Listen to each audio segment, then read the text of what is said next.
All right, so we talked about lists. Now let's talk about maps, which are essentially dictionary. And always remember, dictionaries are key value pairs entities. Okay, I went ahead and created a new project here just to simplify our learning. Gonna get rid of all this stuff, as you know, always. That's what we do. Okay, so key values pair. So how do we create a map? Well, simply to create a map, there's a few ways in which we can do. For instance, I can go and say var, and I can say winners, okay, say equal. Notice what's going to happen here. Now I'm going to put the braces like this, which means inside here I can then start constructing our key value pair, right? So key value as such. So the first key, in this case, I want it to be a string to be the key. Say first, right? Notice then I have colon to signify this first points to whatever value I'm going to add here. And I can go ahead and say the value first is going to be awarded to Bill, put comma, and then second, colon again, is going to be awarded to George.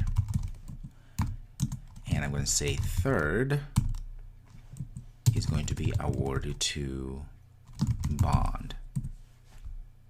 Now, because this is a statement, I need to actually finish with a semicolon like that.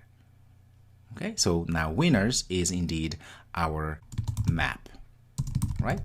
Because we're mapping first to Bill, second to George, third to Bond. Okay, now for us to access, for instance, what second points to or maps to, we can go ahead and say print. Say winners. Remember that this is still based on lists. We put square brackets and such, and then we pass here an object. In this case, it's going to be our second key, right? Which means now we're going to go to second key. It's going to give us George. Let's run. Say it's George. Now, for us to be able to iterate through a map, it's a little bit different than just put all in for loop, which it can be done, but that kind of defeats the purpose. What we're going to do here, I'm going to go below here. I'm just going to go ahead and say winners. Okay, this is our map. There is already a function called for each, the dot. Look at this, for each, right? So here what happens is that we're passing the key and value as strings in this case, and then we're going to go ahead and be able to then spit out the values depending on what is it that we want to spit out or we want to iterate through to show. Okay, dot for each, there we go. And what I'm going to do here, I'm going to enclose inside of this for each. There's a few things we're going to do.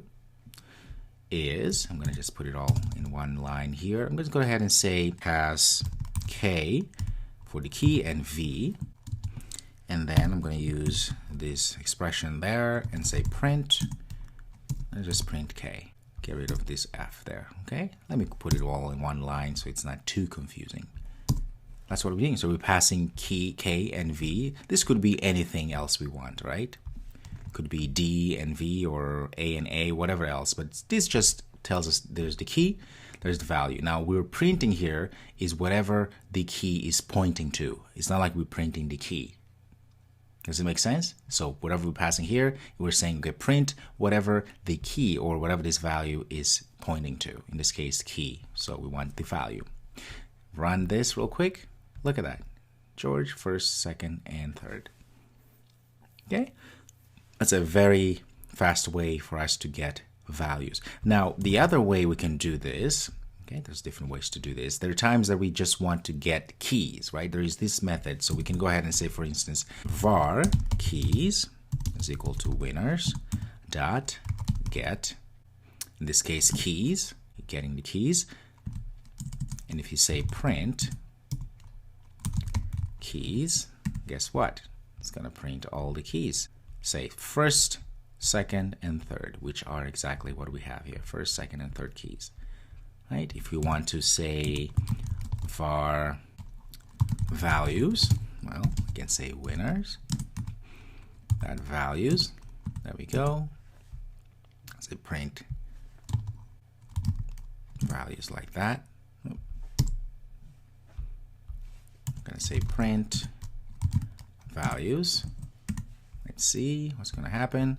And there you go. Right? Those are the values. There we go. So we have a different, slightly different way for us to actually retrieve keys and values from our maps.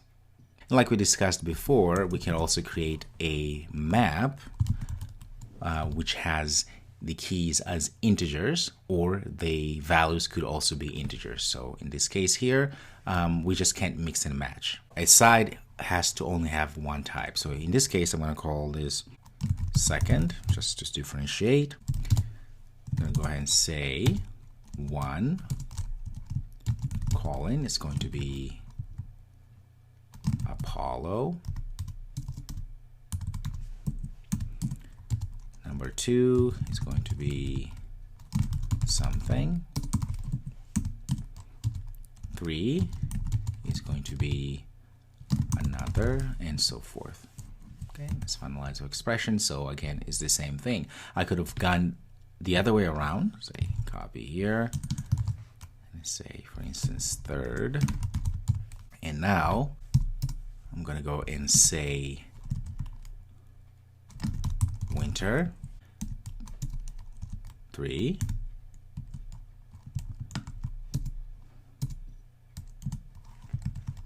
autumn, gonna say 1,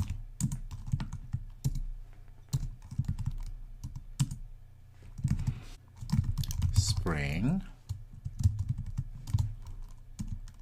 4. In fact, we can actually give the same values, but notice we can't have the same keys, right? For values, we can actually repeat the values, but for keys, we can't. Why? Because we can have the same key with the same value, which then will make no sense, right? If we had another autumn here, notice we have a problem. 2 keys in a map literal can't be equal, because then if this was accepted, then if we said autumn, let's say this was a different number, then which one would we get?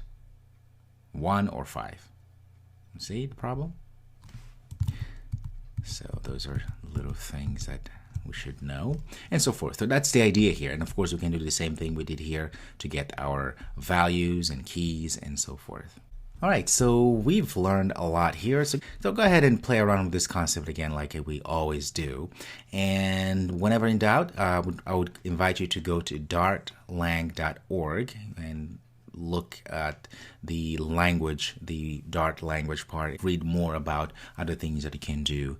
But I just wanted to introduce to you the maps and lists and how to create them, iterate through, and so forth. This is going to come in handy as we progress in our studies and eventually start building Android and iOS apps using the Flutter framework. All right, perfect. Thank you, and I'll see you next.